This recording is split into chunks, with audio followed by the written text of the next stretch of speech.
People wake up in the morning, they begin to think about their problems. Those problems are circuits of memories in the brain. Each one of those memories are connected to people and things at certain times and places. And if the brain is a record of the past, the moment they start their day, they're already thinking in the past. Each one of those memories has an emotion. Emotions are the end product of past experiences. So the moment they recall those memories of their problems, they all of a sudden feel unhappy, they feel sad, they feel pain. Now, how you think and how you feel creates your state of being. So the person's entire state of being when they start their day is in the past.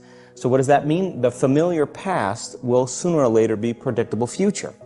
So if you believe that your thoughts have something to do with your destiny, and you can't think greater than how you feel, or feelings have become the means of thinking, by very definition of emotions, you're thinking in the past. And for the most part, you're going to keep creating the same life. So then people grab their cell phone, they check their WhatsApp, they check their text, they check their emails, they check Facebook, they take a picture of their feet, they post it on Facebook, they tweet something, they do Instagram, they check the news, and now they feel really connected to everything that's known in their life. And then they go through a series of routine behaviors. They get out of bed on the same side, they go to the toilet, they get a cup of coffee, they take a shower, they get dressed, they drive to work the same way, they do the same things, they see the same people, they push the same emotional buttons, and that becomes the routine, and it becomes like a program. So now they've lost their free will to a program, and there's no unseen hand doing it to them. So when it comes time to change, the redundancy of that cycle becomes a subconscious program. So now, 95% of who we are by the time we're 35 years old is a memorized set of behaviors, emotional reactions, unconscious habits, hardwired attitudes, beliefs, and perceptions that function like a computer program. So then a person can say with their 5% of their conscious mind, I want to be healthy, I want to be happy, I want to be free. But the body's on a whole different program. So then how do you begin to make those changes? Well, you have to get beyond the analytical mind, because what separates the conscious mind from the subconscious mind is the analytical mind. And that's where meditation comes in, because you can teach people through practice how to change their brainwaves, slow them down. And when they do that properly, they do enter the operating system where they can begin to make some really important changes. So most people then wait for crisis or trauma or disease or diagnosis. They wait for loss, some tragedy to make up their mind to change. And my message is, why wait? And you can learn and change in a state of pain and suffering, or you can learn and change in a state of joy and inspiration. And I think right now, the cool thing is that people are waking up. Most people spend 70% of their life living in survival and living in stress. So they're always anticipating the worst case scenario based on a past experience. And they're literally, out of the infinite potentials in the quantum field, they're selecting the worst possible outcome, and they're beginning to emotionally embrace it with fear. And they're conditioning their body into a state of fear. Do that enough times, body has a panic attack without you. You can't even predict it because it's programmed subconsciously. So people become addicted to the rush of those emotions, and they use the problems and conditions in their life to reaffirm their limitation, so at least they can feel something. So now when it comes time to change, you say to the person, why are you this way? Well, every time they recall the event, they're producing the same chemistry in their brain and body as if the event is occurring, firing and wiring the same circuits and sending the same emotional signature to the body. Well, what's the relevance behind that? Well, your body is your unconscious mind.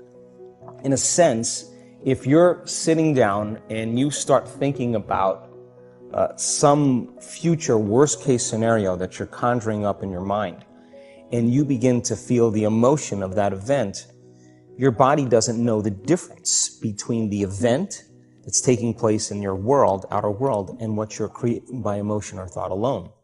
So most people then, they're constantly reaffirming their emotional states. So when it comes time to give up that emotion, they can say, I really want to do it, but really the body is stronger than the mind because it's been conditioned that way.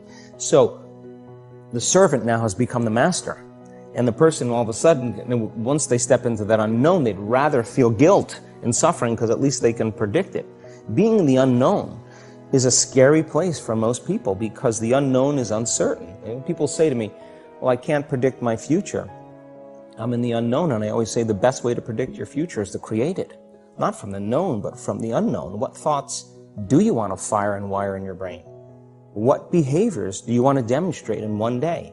The act of rehearsing them mentally, closing your eyes, and rehearsing the action. Rehearsing the reaction of what you want? Or the action? The action of what you want. By closing your eyes and mentally rehearsing some action. If you're truly present, the brain does not know the difference between what you're imaging and what you're experiencing in 3D world.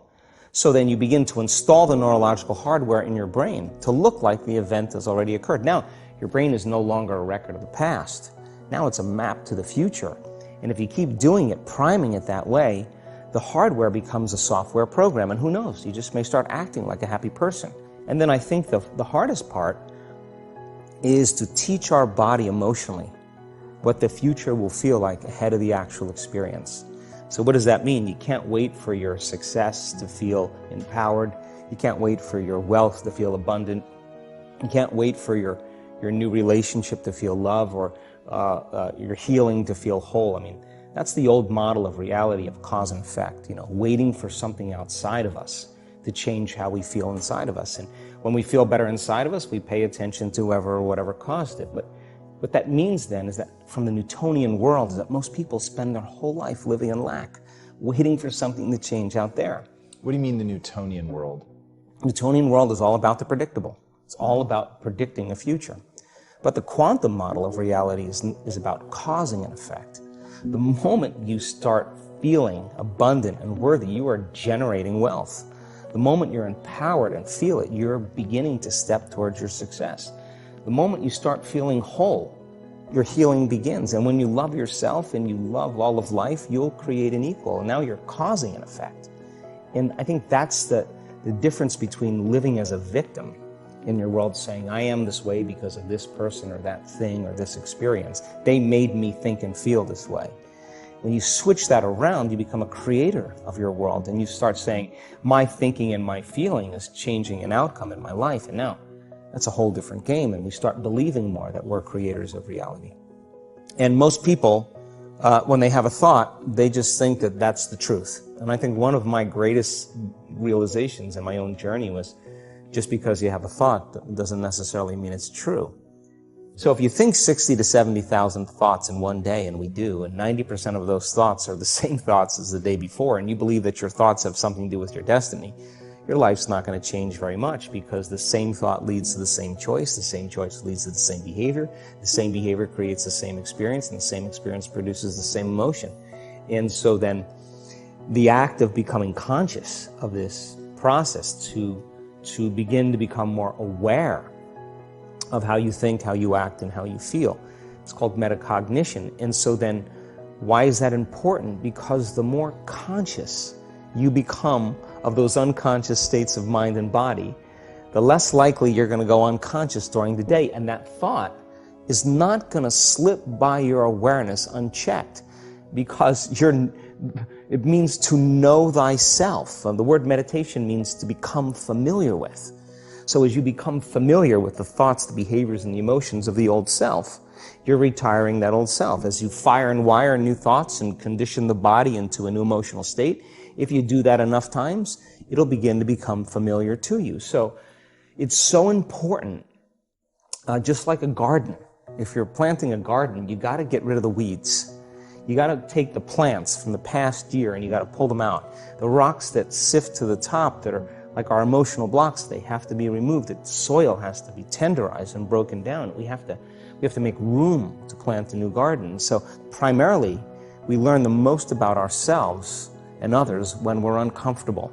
Because the moment you move into that uncomfortable state, normally a program jumps in. When that program jumps in, it's because the person doesn't want to be in the present moment and engage it consciously. If you're not being defined by a vision of the future, then you're left with the old memories of the past, and you will be predictable in your life. And if you wake up in the morning and you're not being defined by a vision in the future, as you see the same people and you go to the same places and you do the exact same thing at the exact same time, it's no longer that your personality is creating your personal reality. Now your